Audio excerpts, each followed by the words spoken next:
सिंझोरो वेझो डिप्टी ॻोठ में कुछ ॾींहं अॻु बेवा औरत ऐं 4 ॿारनि जी माउ दया भील खे वहशियाणे अंदाज़ में क़त्ल करण वारे मामले जो ड्रामाई अंदाज़ में ड्रॉप सीन थी वियो आहे ऐं पुलिस जी दावा आहे त दया भील जे क़त्ल में मुलविस समूरा चारई जवाबदार गिरफ़्तार थी चुका आहिनि। डीआईजी शहीद बेनज़ीराबाद यूनिस चांडियो ऐं एसएसपी सांगड़ बशीर अहमद बिरोई गॾियल प्रेस कॉन्फ्रेंस दौरान इंकशाफ कयो त दया भील जे क़त्ल में भोपो रोपलो भील, मक़तूला जो भाउ दयाराम नहड़ियो ऐं साजन भील शामिल आहिनि। 3 दिन रात लगी रही। फ्रॉम दैट डे हमने मुख्तलिफ एंगल से इन्वेस्टिगेट किया, मुख्तलिफ लोगों को इंटरोगेट किया, अप्रोक्सीमेटली लोगों को बुलाते थे, पूछताछ करते थे, जो कि एक पुलिस का तरीक़ेकार है। DNA samples of the victims were taken and those were sent to the Karachi forensic lab। और उसके बाद जो सस्पेक्ट्स थे उनके भी हमने DNA सैंपल्स लिए हैं और वो भी हमने कराची भेजे हैं। तो there was breakthrough in the case के जी one of the accused he has confessed. उसके ऊपर डाउट्स शो किए जा रहे थे फ्रॉम द डे वन।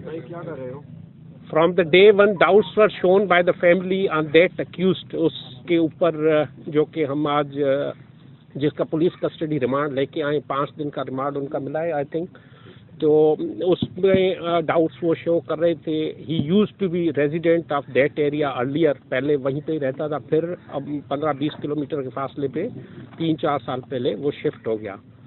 तो उसका पुलिस कस्टडी हम रिमांड लेके आए हैं। Further he has diversed some information, उन्होंने कुछ नाम बताए हैं जिनको भी हमने पुलिस कस्टडी में लिया है और 3 लोग मजीद हैं। Total 4 are involved in the murder case और मजीद हम उनसे तफ्तीश करेंगे।